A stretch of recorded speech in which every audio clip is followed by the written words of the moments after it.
Welcome back, everyone. So before we went for the break, we learned all about AP subject, GPA, testing from Miss Schaeffer. So heading more towards the college application and process. So the next question that tops our head and we would like to know from you is all around the college application. So the first question is around the brag sheet. So, what do you think that a student should prepare themselves? What would be the the first clicks and the double clicks on the brag sheet that we need to have? And so are you talking about the teacher brag sheet? Mm-hmm, Okay. yeah. So actually, I just, as I was leaving school, had a conversation with one of our teachers, and she was working on her letters of recommendation, and she was talking about how valuable the student brag sheet is.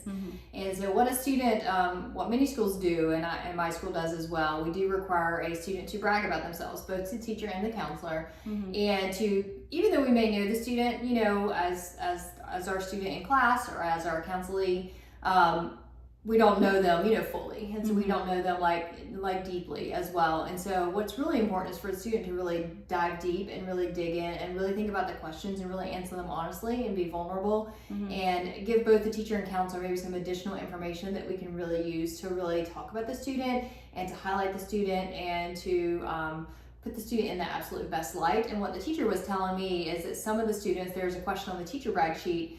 Essentially, what did you really learn in my class? Past the academic piece, what did you learn? How are you going to take it and move it forward after you leave my class? And this teacher was telling me that some of the students had learned not only math, but had learned reasoning skills, for example. They learned how to process information. They had learned how to take those math skills and apply it to all of their courses, not just math specific skills. And she was so happy as a teacher that they had garnered that additional wisdom. But that is something that she can really then add in to give value to her teacher letter of recommendation. So it's not as generic, and really adds a lot of depth to the student themselves. Wow. So yeah, and just adding on more, there are many schools. Like I had a college freshman. She was from NCSM, SSM. So they did not have the concept of brag sheet. So brag sheet also helps you if you have a very detailed brag sheet. It also helps you, when you give it to your recommender, he or she also understands about you thoroughly, because you are presenting, and as you have given a guidance that put everything about you, so that the other person knows. And also there are at times you are getting your recommendation from the teachers who you might have attended your classes long back, so that way it helps for them to jog back and learn what kind of a student you are, what you did, and all of that. Yes. So thank you so much on that. Now moving on to our very hot topic on extracurricular activities. So what do you think that in your high school year, what should you do? And what is it that makes you very unique if you take that extracurricular? And then of course we'll deep dive into the clubs and of course volunteering. But let's hear on the extracurriculars. Yeah, so a couple of things with extracurriculars. The first thing is very important to be involved and be active, whether that's in your school, whether that's in your wider community, whether it's within your family. And because it shows the college how you're going to spend your time when you're on their college campus. So it reflects, are you going to be active and involved, or will you be sitting in your dorm room at all times and going home every weekend? So they want the students that are really going to jump in there, really make a difference, and really impact their communities. And the only way they can know that is how you spent your time in high school. And so past that, there is no one best activity, no specific activity. There are two general rules of thumb, and that is one, just to follow your interests. High school students tend to follow their friends. And if that happens that you find a wonderful club by lieu of your friends, that's wonderful. But when there are things that are genuinely interesting to you, if you really love that thing, again, whether it's in your school, in your community, you will become much more involved, much more engaged. You'll be more likely to take on leadership responsibilities. And you'll be more likely to make an impact because you truly care. It's not something that you were just dragged into or somebody made you do. The second piece is, and this is not essential, but if you can find an activity that's actually a little less common, either in your school or your wider community, that does tend to make you a little more unique. And so when a college is reading your application and they find out, you're involved in this really unique thing. For example, I have a senior that is a competitive skeet shooter. which is very unique and very different. And I've only had maybe 1 or 2 students in my entire career that are involved in that. So it's just different, and it will catch a college's attention. So while that is certainly not essential, if you happen to be interested in something that is different, that can help your application stand out. Wow, wonderful. So you briefly mentioned on the leadership, if you are don't just do something because you have to do it, but also do it because that's very pivotal on your college application as well, and follow your interests and not too much follow your friends. But of course, if you get your friends along the line, of course, that's brilliant. So when we talk about the leadership, how in case a student wants to get into the leadership role, how they should be doing that, or what is the pathway in their high school year that they can take? And so it's going to vary widely from, if we're talking about specifically about clubs, it's going to vary widely from club to club.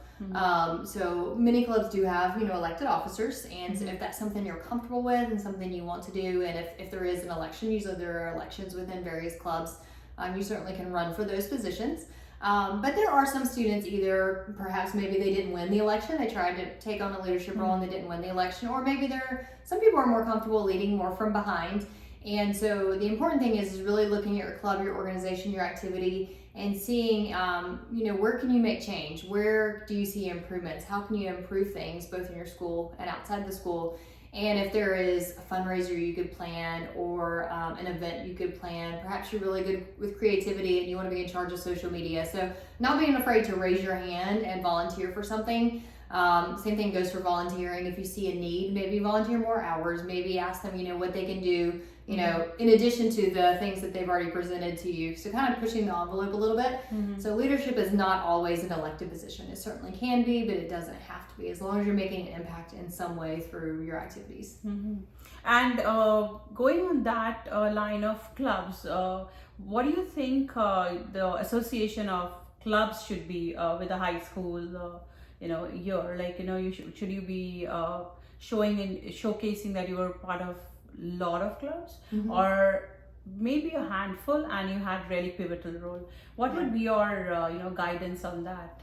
It's much better to have fewer. It's much better to have fewer. You can only just remind yourself when you're in high school, when you're applying to college as a senior, you can only highlight 10 clubs, activities, extracurricular activities. And so it's not really going to benefit you to have 15 to 20 in high school, because that's just going to stretch you thin, perhaps impact your mental health. And so it's better, again, to pursue those things that you really care about. I encourage students in 9th and 10th grade to sample a lot of things and kind of figure out what they like. And then if it's a club they're less interested in, then you can let it go. And then just get really, really involved and really make an impact in the things that you care about. Wow. And this is so, it's just brilliant. Just sample out yourself in the 9th and the 10th grade, which is, I think all the viewers would be now knowing that what they have to do. You don't have to kind of, of course you have to be associated with the clubs because that is very important in your college application. But of course you can also try a few things and then leave it down the line, and then continue with the rest, which is a lot of interest to you. So that was excellent suggestion. So now we have mostly covered on the extracurricular activities, and you have mentioned that if you get the leadership position, many clubs would not have that, but if they have it, go for it. Not that go for a kill that I have to have that position. If you are able to get it, very good.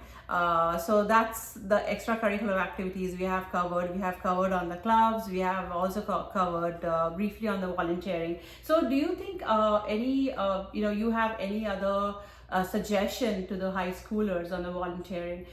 We know that few students who are college freshmen have also passed across the COVID era, where they have been volunteering pretty much digitally. And then they have. So what is your thoughts around volunteering? How it should be, how you should craft that all the students that are in high school or junior, senior year. Yeah, absolutely. So I would say volunteering is very important. That is something we are hearing regularly from colleges, that they want to hear. They want to see students that are committed to service, committed to giving back.